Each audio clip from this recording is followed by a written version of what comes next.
Hello, and welcome to The Tunnels, NAU's underground gem and most mysterious phenomenon. For those of you who don't know what The Tunnels is, follow me on an adventure of discovery and exploration of one of Flagstaff's favorite urban legends. These mysterious tunnels are where The Tunnels literary magazine gets its name. It has an alluring Gothic aesthetic and is something of a mystery itself. Not many students seem to know for sure just what it is, only that it exists in the background. Here were some students' responses when asked the question, "Do you know the tunnels?" No. No idea. I do not. No. No. No. Yes. No. I think I saw a poster or two around campus, but I didn't know what it was. People submit their writing to it. So you mean the tunnels over there, right? Yes, over there. Over there being downtown Flagstaff, where the inspiration for the tunnels was found on the sidewalk, or rather, under it. Let's take a quick history tour of the mysterious tunnels running under historic downtown to find out more. Our first stop, Colin's Irish Pub and Grill, where I'll be interviewing Cole Howard to find out what he knows. So, what can you tell me about the tunnels? All I really know is that they have a few miles of tunnels down Flint and Flagstaff here, connecting all the buildings, prohibition days. Also some smuggling. There was a gambling place down here. Sorry, one of the rumors was there was a gambling area down below Collins back in the day. So, where are the tunnels located? Right below me. What? Right there? Yeah. And then we got a couple down there also.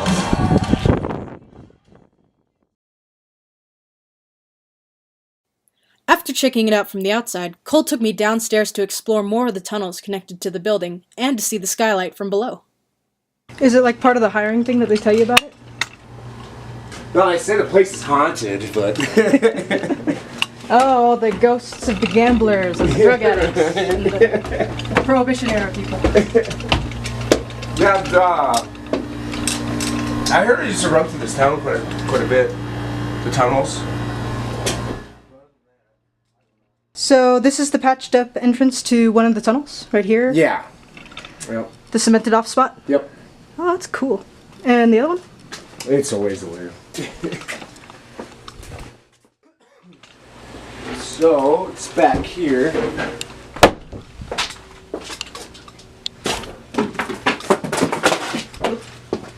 Just a box. Just a box. So this was one of the tunnels here, and that's where the skylight was showing you there. Oh yeah, I can see the purple light a little bit. Yeah. And I think this was just part of it somehow. I don't know how it ran through here, but yeah. Now it's new brick. Newer brick there.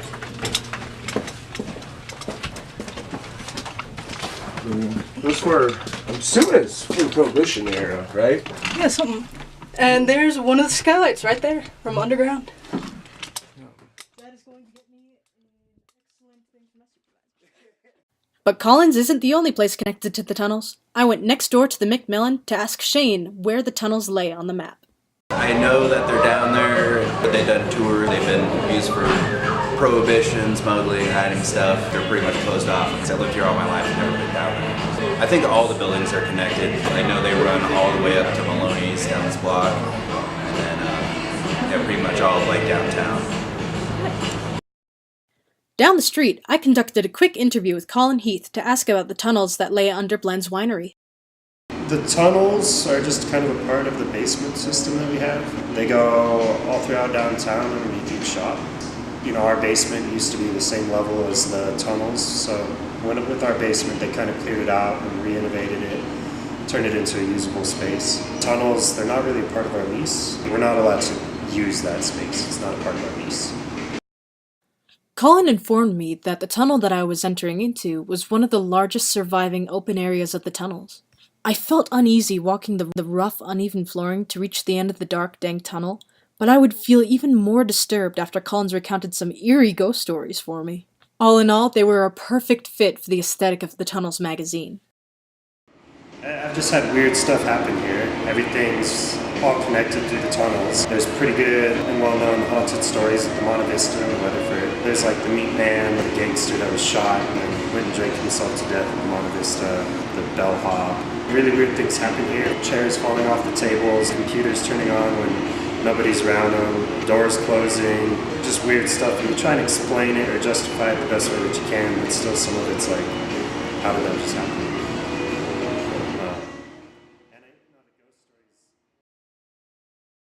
Now that you know the history behind the magazine, let's take a look at the magazine itself. Follow me back to campus, where we'll conduct a couple interviews with the people involved in making the tunnels.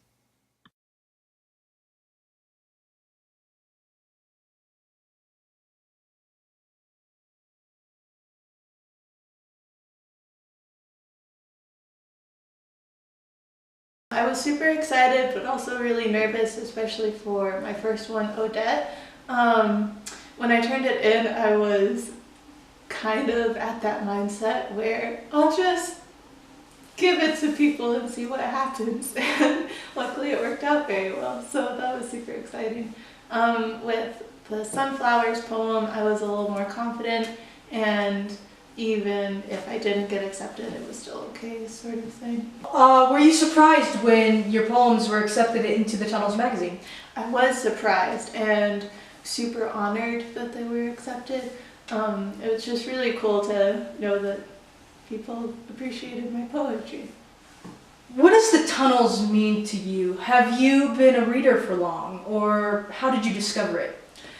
I discovered it when Erin Stahlcup told us about it in our fiction class. I think it was 470, and she told us about it, so then I checked it out and I read through some of the previous poems in the first issue, and it was super awesome. I really love reading through everyone's stories and poetry, and I just love the fact that we also include academic nonfiction in the Tunnels. I don't write it as much, but it's definitely very, it allows for a wide variety of different styles of writing, which is really cool. So, how did you feel when you were first submitting to the Tunnels magazine? Did you have any expectations or worries? I was super nervous, but also excited at the same time. Sending my work out to people can be really intimidating, especially because I don't know what they'll think of it. It's also scary because even if it's a good poem, it just may not resonate with the editors in that moment. So it's really hard you have to have a sense of self when you send things into magazines, and even if you do get rejected, you need to understand that it may not be a reflection of your writing skill at that moment. It could just be a reflection of it wasn't what they were looking for at this moment in time, so you just have to keep trying. And what were your feelings upon having your poem proved? I was super honored when they accepted my poetry. It was a first step, I believe, and really helped me gain confidence so that I would be encouraged to continue submitting my work to other magazines. I definitely want to be a writer in general, so this is really exciting and a huge deal for me. And I'm really glad that they enjoyed my poems, and I really hope that other people enjoy my poems as well, and if anything, it makes them smile. What is your experience with writing? Have you submitted outside before? I have. I've submitted a lot outside, and I've gotten a lot of rejection letters. In high school, I wrote a lot. I wrote a lot. I started writing because I was experiencing some mental health issues, and writing was a form of therapy for me that I couldn't really find anywhere else. But even before that, I loved writing. As a kid, I just would scrawl on this huge double-lined papers for handwriting, which failed because my handwriting's terrible. But in high school, I was given a gold, a silver, and an honorable mention from the Youth Authors of Arizona competition, but I was not published by them. And then I've been continuing to write. I've been rejected from a lot of places, but I just know that it's largely a numbers game, and I just keep sending stuff out. What do you mostly like to write? Oh gosh, I tend to be sort of a Renaissance person in regards to writing. I write a ton of poetry all the time.